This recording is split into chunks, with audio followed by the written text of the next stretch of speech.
Magandang buhay! Sa videong ito ay gagawa tayo ng simple at tipid sa budget na bulaklak gamit lamang ang mga recycled materials mula sa ating bahay o kung sa kasalukuyan itinatawag nating DIY. Kailangan natin ng yarn, plastic bottles, gunting at mga padikit. Kaya naman ano pang hinihintay? Simulan na natin! Ang ginamit namin na bottles dito ay ang 1.25 na Sprite. Makikita natin sa video na nililinisan mo na gaya na lamang ng pagkuha ng nakatakip nito. Gamit ang gunting ay hahatiin mo ito. Mas mabuti na gagamitan mo ito ng blade o kutsilyo dahil mahirap kung gunting lang sa umpisa pero dahil sanay sa gawain ay kayang-kaya. Siguraduhin yung pantay ang pagkahati nito upang hindi pangit ang kinalabasan. Pagkatapos na mahati ay hahatiin na naman siya gaya na lamang sa video para kumbaga ito yung lalagyan ng mga disenyo mamaya. Pangit naman kung bulaklak o disenyo lang pero walang paglalagyan ano?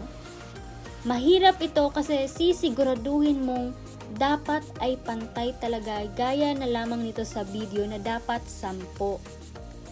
Upang mas makita at malaman niyo kung paano ito ginawa, tingnan niyo na lamang sa video para magkaroon kayo ng ideya at maisipan niyo namang subukan ito sa inyong tahanan. Gaya na lamang kung wala kayong ginagawa, pwedeng subukan. Sa pangalawang bottles ay gagawa ulit gaya na lamang kanina. Ito ay magsisilbing unang lalagyan ng mga disenyo para kung titingnan ay malaki ang bulaklak. Pareho lamang ang mga pagkakasunod-sunod nito.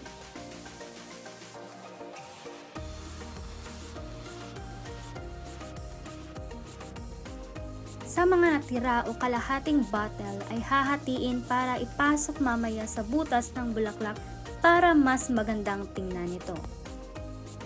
Para mabuo at kumpleto na kung tignan ay idudugtong na ang bawat ginawa gaya na lamang sa bidyong ito na inyong nakikita. Nahihirapan kami kasi mahangin ito na oras kaya naman ang kandila naman ay kailangan talagang babantayan.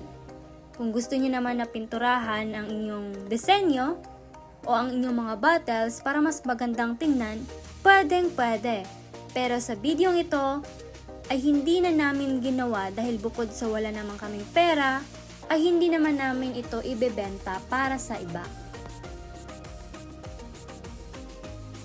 Sa panghuling proseso ay gagawa tayo ng bulaklak gamit ang yarn. Kailangan niyo lamang ng board o kahit anong bagay na pwedeng lagyan ng yarn para magmukhang ganito. Ito ay nagsisilbi para mahati ng mabuti ang gagawing bulaklak. Nahihirapan kami sa video ito dahil nagkaroon ng problema.